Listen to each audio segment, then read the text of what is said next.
भाति ज्ञाने रतः आसक्त।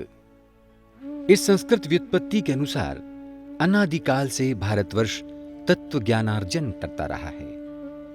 विश्व की सबसे प्राचीन साहित्य वेद की रचना भारतवर्ष में ही हुई। तत्व ज्ञानार्जन के क्रम में पुरातन भारतवर्ष की परंपरा रही है कि गुरु के उपदेश को शिष्य कंठस्थ करता था तथा अपने शिष्य में उस ज्ञान को संक्रमित करता था। यद्यपि अनादिकाल से चली आ रही इस वाचिक परंपरा से रचनाकार पूर्णतः आश्वस्त थे, किंतु जनसंचार की दृष्टि से प्राचीन ज्ञान के विस्तार, उसके संरक्षण और संवर्धन की आवश्यकता देखते हुए लेखन की परंपरा प्रारंभ हुई। और यह एक क्रांतिकारी सोपान सिद्ध हुआ, क्योंकि कहा भी गया, जन्म संस्कार विद्या देहे शक्ति स्वाध्याय कर्मणो हास दर्शनतो हासः संप्रदायस्य मीयताम। अर्थात कालक्रम के प्रभाव से जन्म संस्कार विद्या संप्रदाय आदि का ह्रास होना अवश्यंभावी है। भारतवर्ष में 580 ईस्वी का एक पाषाण खंड मिलता है, जिस पर हाथ में तालपत्र लिए हुए ब्रह्मा का विग्रह अंकित किया गया है। ये तालपत्र उस समय के लेखन का आधार मालूम पड़ते हैं। सिंधु घाटी की प्राचीन सभ्यता तथा लेखन के उपकरण से यह सिद्ध हो गया है कि ईसा पूर्व 4000 या 5000 वर्ष पूर्व भारतवर्ष में लेखन कला विकसित हो गई थी। पांडुलिपियां भारतीय ज्ञान विज्ञान की परंपरा का आधारभूत स्तंभ है। पांडुलिपियों से हम भारतीय अपने स्वर्णिम अतीत को भली भांति समझ सके हैं। इस प्रदर्शनी के माध्यम से भारतीय पांडुलिपियों के वैश्विक महत्व को वैश्विक धरातल पर स्थापित करना ही प्रयोजनभूत है। विभिन्न विषयों और भाषाओं तथा देवनागरी के विविध स्वरूपों को परिभाषित करती ये पांडुलिपियां वैश्विक धरोहर हैं। इस प्रदर्शनी के माध्यम से उन असंख्य लिपिकारों का स्मरण करना आवश्यक है जो हमारे स्वर्णिम अतीत और वर्तमान के बीच सेतु के रूप में है।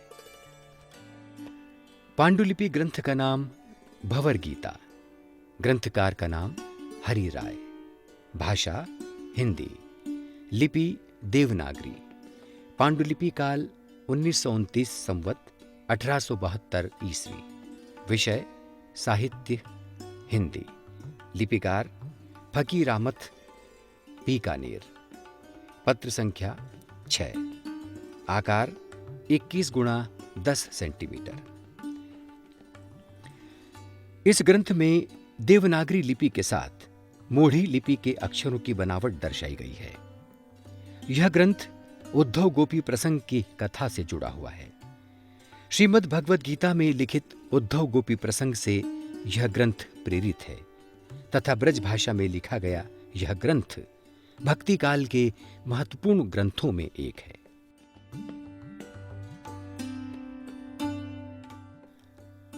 पांडुलिपि ग्रंथ का नाम महत्सर्ग निघंटु, ग्रंथकार का नाम धन्वंतरी, भाषा संस्कृत, लिपि देवनागरी, लिपिकार नरोत्तम।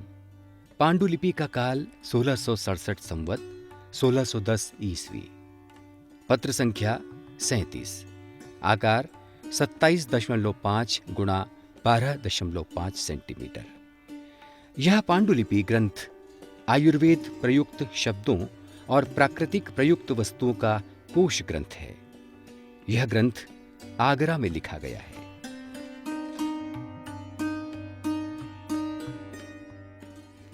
पांडुलिपि ग्रंथ का नाम सरस रस, ग्रंथकार का नाम शिवदास राय, भाषा हिंदी, लिपि देवनागरी, लिपिकार हर्ष प्रेम, ग्रंथकाल 1794 संवत 1737 ईस्वी, पांडुलिपि का काल 1929 संवत 1872 ईस्वी, पत्र संख्या 67, आकार 23.5 गुणा 11 सेंटीमीटर।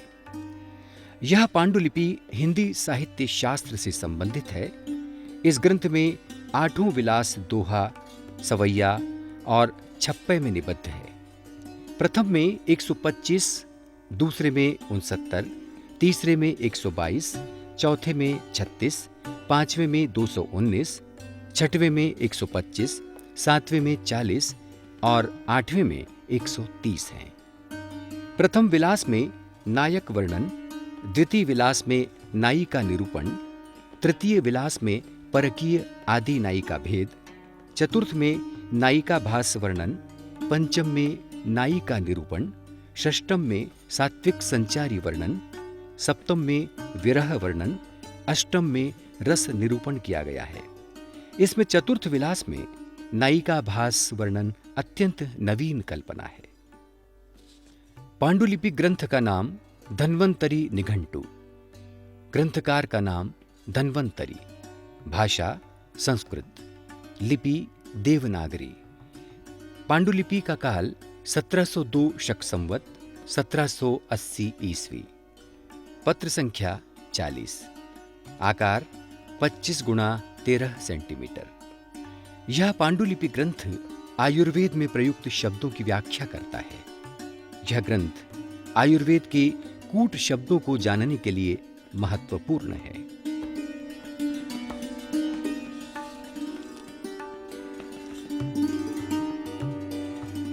पांडुलिपि ग्रंथ का नाम आश्चर्य योगमाला, ग्रंथकार का नाम नागार्जुन, टीका का नाम विमला, लघुवृत्ति टीका, टीकाकार पंडित गुणाकर, भाषा संस्कृत, लिपि देवनागरी। टीका का काल 1296 संवत 1239 ईस्वी।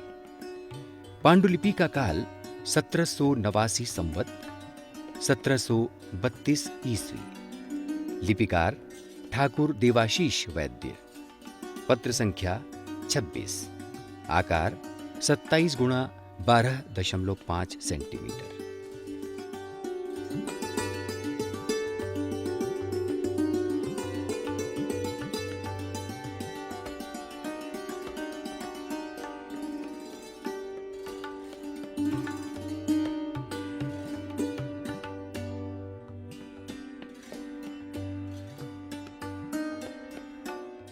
पांडुलिपि ग्रंथ का नाम वृत्त रत्नाकर, टीका सहित।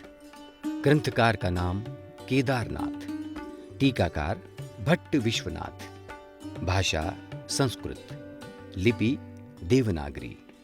पांडुलिपि का काल 1922 संवत 1865 ईस्वी। लिपिकार रघुनाथ कृष्ण पेंढरकर। विषय छंद शास्त्र। पत्र संख्या 44, आकार 25 गुणा 12 सेंटीमीटर। यह पांडुलिपि छंद शास्त्र का महत्वपूर्ण प्रस्थान है, जिसे पिंगल के छंद शास्त्र को आधार मानते हुए लिखा है। इस ग्रंथ की विश्वनाथ कृत टीका सर्वश्रेष्ठ टीकाओं में गणित है। कुल 6 अध्यायों में निबद्ध इस ग्रंथ में प्रथम संज्ञा विधान है, जिसमें संज्ञा निर्धारण के साथ 26 वर्णिक छंदों को व्याख्यायित किया गया है। द्वितीय अध्याय प्रभा समाख्या है, जिसमें मात्रिक छंदों को स्पष्ट किया गया है। तृतीय अध्याय समवृत्त में 174 छंदों के लक्षण किए गए हैं। चतुर्थ अर्ध समवृत्त में 15 छंदों के लक्षण किए गए हैं। पंचम में 3 विषम वृत्तों को स्पष्ट किया है। षष्ठ अध्याय प्रत्यय निरूपण है। पांडुलिपि ग्रंथ का नाम योग तरंगिणी, निदान चिकित्सा। ग्रंथकार का नाम विमल भट्ट, भाषा संस्कृत, लिपि देवनागरी। पांडुलिपि का काल 1853 संवत 1796 ईस्वी। संस्तुति आयुर्वेद। लिपिकार रघुनाथ। पत्र संख्या 347, आकार 35 गुणा 16 सेंटीमीटर। आयुर्वेद का यह महनीय ग्रंथ है, जिसमें शताधिक तरंगों के रूप में अध्याय विभाजित हैं। विभिन्न रोगों के निदानों से सुसज्जित यह पांडुलिपि, जिसमें दशाधिक तरंगों में खाद्य वस्तुओं के गुण और अवगुण वर्णित हैं। आयुर्वेद के द्वारा उपचार की विधियों का वर्णन भी दशाधिक तरंगों में है। शरीरांग परीक्षा, धातु उपधातु उत्पत्ति तथा शोधन एवं मारण गुण कथन आदि का तरंगों में वर्णन है।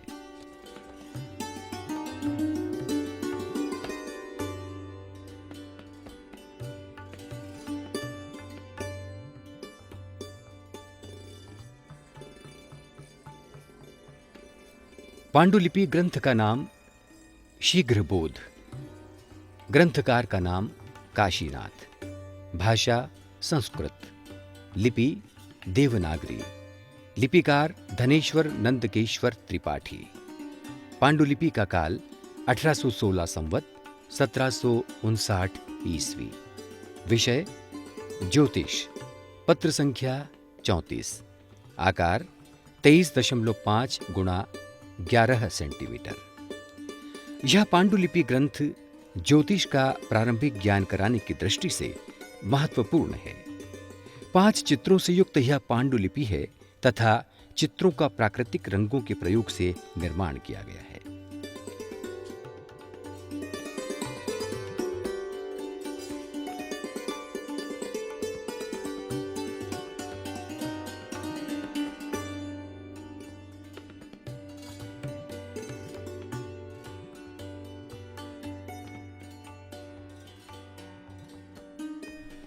पांडुलिपि ग्रंथ का नाम रघुवंश, ग्रंथकार का नाम कालिदास, टीकाकार मुनि चंद्रसूरी, भाषा संस्कृत, लिपि देवनागरी।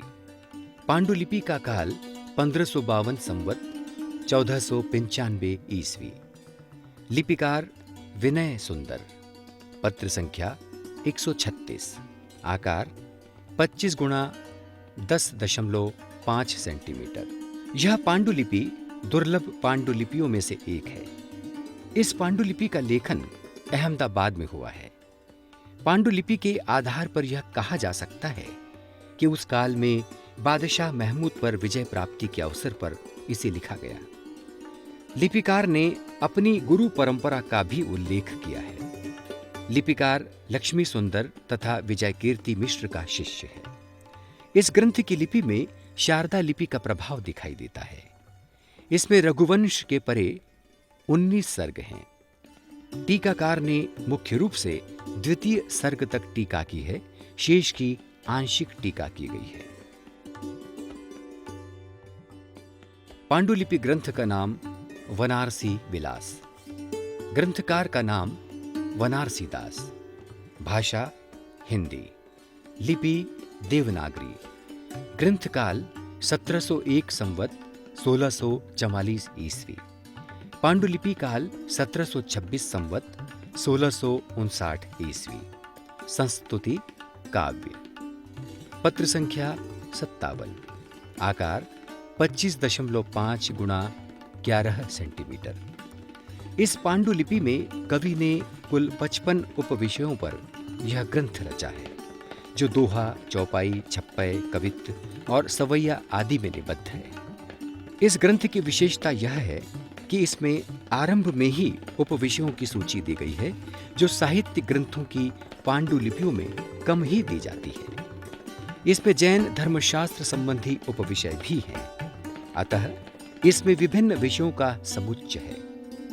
प्रमुख बिंदुओं में जिन सहस्त्र नाम, वेद नियंत्रक पंचासिका, आध्यात्म बत्तीसी, कर्म बत्तीसी, चिंतामणि शतक, शिव पचीसा आदि हैं।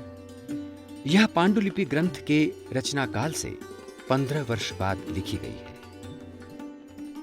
पांडुलिपि ग्रंथ का नाम सतगुरुशत, सतनाम, ग्रंथकार का नाम धर्मदास, भाषा हिंदी, लिपि देवनागरी। ग्रंथकाल संवत 1230 1173 ईस्वी। पांडुलिपि काल 1889 संवत 1822 ईस्वी। विषय काव्य, पत्र संख्या 81, आकार 23 गुणा 15.5 सेंटीमीटर। इस ग्रंथ में कबीरदास जी को गुरु महिमा संबंधी साखियों को धर्मदास के द्वारा ग्रंथ रूप में चौपाई, छंद और सोरठा आदि के माध्यम से काव्य का रूप दिया गया है। यह ग्रंथ प्रकाशन के योग्य है। इसकी देवनागरी लिपि अक्षरों की बनावट इस लिपि के आरंभ काल की है, किंतु पांडुलिपि केवल 193 वर्ष पुरानी है। अक्षरों की बनावट की दृष्टि से यह ग्रंथ अत्यंत महत्वपूर्ण है। भारतवर्ष की पांडुलिपियों की विशाल संपदा में विश्व की याद छुपी है। ये पांडुलिपियां दैनिक व्यवहार से गूढ़ गंभीर विषयों तक, दर्शन शास्त्र से लेकर गणित तक, कला से तर्कशास्त्र तक सैकड़ों विषयों को अपने अंदर प्रतिरूपित करने वाली भारतीय गुणतम विचारों का अनन्यतम आकार है। ईसा पूर्व से ही भारत में लिखी जाने वाली विभिन्न भाषाओं और लिपियों के आधार पर उपलब्ध पांडुलिपियां हमारे गौरवमय अतीत का अकाट्य साक्ष्य हैं।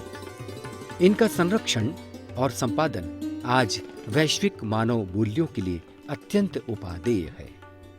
यह पांडुलिपि प्रदर्शनी एक आरंभ है, क्योंकि पांडुलिपियां लाखों की संख्या में है तथा विभिन्न लिपि और भाषाओं में है। यहां केवल देवनागरी लिपि ही कुछ हद तक परिभाषित की जा सकी है। अटल बिहारी वाजपेयी हिंदी विश्वविद्यालय के द्वारा इस क्षेत्र में प्रयोग और योजनाएं निःसंदेह एक पदक्षेप का रूप ले रहे हैं। यहां पांडुलिपियों के अध्ययन अध्यापन के साथ उनकी शोध का भी मूर्त स्वरूप विश्वविद्यालय में दृष्टिगोचर होने लगा है। इस विश्व हिंदी सम्मेलन की प्रदर्शनी के माध्यम से जनमानस में पांडुलिपियों के प्रति जागरूकता लाना, पांडुलिपियों के महत्व को स्पष्ट करना तथा आज की पीढ़ी हमारे उन भारतीय मनुष्यों को भी जाने जो अथक श्रम करते हुए अपनी विरासत हमें सौंप कर गए।